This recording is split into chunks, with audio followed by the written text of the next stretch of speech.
Алматы облысы, Алакөл ауданы, Шарал қаласы, Шарал қазақ гимназиясының бастауыш сынып мұғалімі Бекенова Ботакөз Сабырғалиевна. Сәлеметсіздер ме оқушылар? Сауат ашу сабағына қош келдіңіздер. Сабағымызды бастамас бұрын алдымен мына жұмбақтың шешуіне назар аударайықшы. Өзі біреу, көзі үшеу. Дұрыс айтасыңдар балалар, жауабы бағдаршам екен. Қанаты бар ұшпайды, су астында қыстайды. Жауабы балық. Жазу жазып жалықпаған, жаза арықтаған. Жауабы бор екен балалар. Енді балалар, осы жаңаға бағдаршам, балық, бор деген сөздерді айтқан кезде ең бірінші қай дыбысты естідік? Дұрыс айтасыңдар балалар, Б дыбысын естідік. Ендеше бүгінгі өтетін сабағымыздың тақырыбы табиғатқа саяхат, Б дыбысымен әріпі.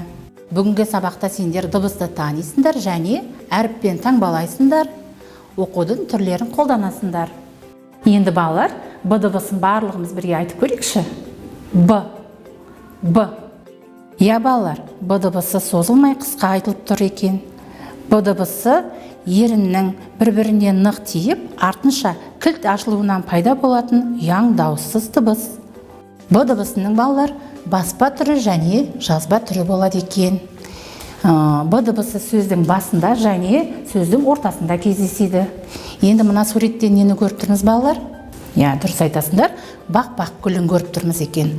Бақ-бақ гүлінде Б дыбысы сөздің басында және сөздің ортасында кезігіп тұр екен.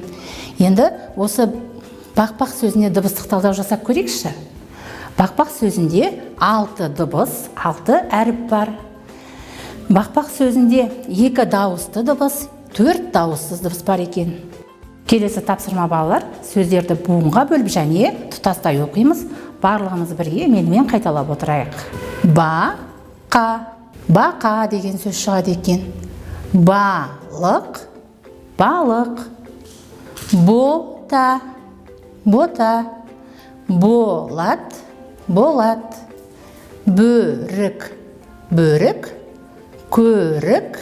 Көрік. Жарайсыңдар балалар. Енді балалар, Б дыбысының жазылу емлесімен танысамыз. Ол үшін барлығымыз қазір бейнежазбаны мұқият қараймыз. Б әрпін жазып үйренейік. Мұқият тыңда. Үлкен жолдың ортасынан сәл төмен қаламыңды қой. Төмен қарай көлбеу сызықты жүргізіп, астыңғы сызыққа жетпей жолға қарай жарты доға жасай отырып, төменгі сызыққа тигізіп, оңға қарай ие отырып, жоғары көтереміз. Жолдың үстіңгі сызығына тигізіп, оңға бұрып жартылай доға сызықты астыңғы сызыққа тигізе сәл иеміз. Енді сәл имегі бар түзу сызықтан тұратын қалпағын кигіземіз. Жазу жолының ортасынан сәл жоғары қаламыңды қой. Оңнан солға қарай үстіңгі және астыңғы сызыққа тигізе, жолды толтырып дөңгелек жасаймыз. Оған жанастыра, жоғары сызықтан үлкен жол ортасына дейін түзу көлбеу көтеріп, оңға қарай бұрып, күркеше жасаймыз. Келесі тапсырма балалар, кім жылдам ойыны? Бұл жерде біз Б дыбысынан келетін сөздерді буынға бөліп жазамыз және жазған сөздерге дыбыстық талдау жасаймыз.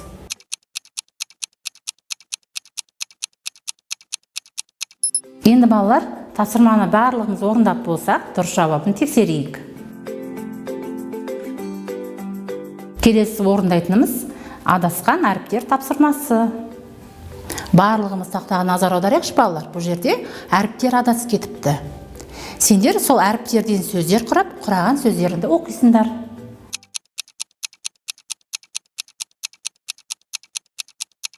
Балалар, тапсырманы орындап болсақ, барлығымыз жұмысымызды тексерейік. Балта, бақа, балық, бала. Жауаптардың менікімен бірдей болса, өте жақсы орындадыңдар деп сенемін. Балалар, бүгінгі сабақты қалай меңгергендеріңді тексеру үшін өзіңді тексер тапсырмасын орындаймыз. Бұл жерде сендер Б әрпінің қандай дыбыс екенін анықтап және орналасу ретін табасыңдар. Жұмыстарыңды класс доджо қосымшасы арқылы көретін боламын. Осымен сабағымыз аяқталды. Сау болыңыздар.